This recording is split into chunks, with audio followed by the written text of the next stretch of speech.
I come from a mixed school. When we were in grade 4, we were seated around a table, 2 boys and 2 girls each. The other boy who was in my group was the smallest in the class, and everybody was calling him Malli, despite some, like myself, being younger. And I was a smaller version of my current skin and bone self.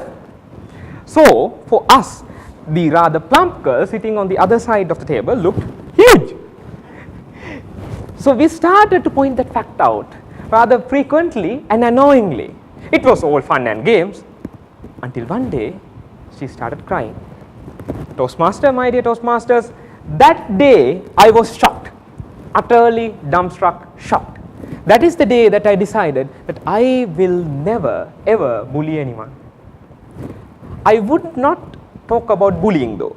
It is a topic that has been discussed in many forums by many individuals in many forms. I would rather talk about how potent a child's mind can be in shaping their future. This little incident, this little story is the reason that I decided not to bully anyone, making me arguably a better individual so that I would have a better contribution toward the society. Not only self-suggestions but also outside forces can have an impact on a child's mind. That's why there is this Chinese proverb which says, a child's mind is like a piece of paper where each and every person leaves a mark.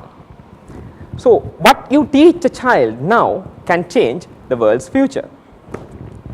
Time by time, human race has utilized this for a long time. While educators and ambitious parents are supportive of this fact, there is a bunch of naysayers. I will illustrate this from a story from ancient history. One day, a mother came to meet Aristotle at his school. I wish to enlist my son at your school, but all my neighbors are saying that he is too young and I am trying too early. How old is your son, ma'am? He is only 3 years old. Then we will start right away, ma'am, because you are 3 years too late. That is how it was when educators controlled education. But now the naysayers have taken more clout and control the education. So, the motto of current education is let the child play. But unfortunately, it is not the self-educatory way that our forefathers used to play. It is the mind-numbing structured playing that we import from mainly the USA.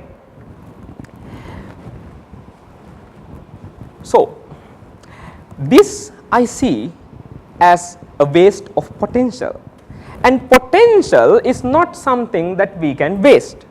To know why, all you have to do is to listen to a famous villain in the movie.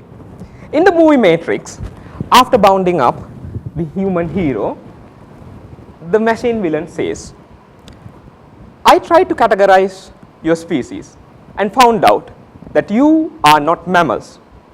Mammals form a natural equilibrium with their environment. You humans do not. You move to an area and multiply until all the natural resources are sucked out. And all you can do to survive is to move to a new area. There's one more organism on this planet that does the same. Do you know what it is? A virus. Sounds very villain-like, doesn't it? But is it not true?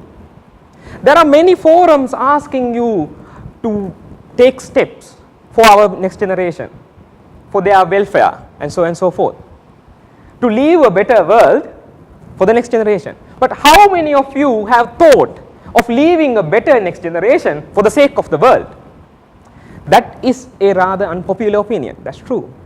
And we need to teach the young generation. Why can't we teach the current generation? The current generation, that is we, have come up with our own way of thinking. We have been practicing it for decades and decades. So it is very hard to change that. So our only option is to teach the young generation a new way of thinking so that they would not follow our path. Max Planck has said, a new idea does not triumph by convincing its opponents, by making them see the light. It triumphs because its opponents die out, and the new generation who is familiar with that new idea would take their places. So it is true that we have to educate the young. But there is something that you may have missed from my earlier story. I do not bully, but I do jest. There is a difference between bullying and joking. Similarly, Khalid Hosseini said, children aren't coloring books. You do not get to fill them with your favorite colors. So, let us come forward and educate the young generation. But all the time, bear in mind that there is a difference between education and indoctrination. Over to you.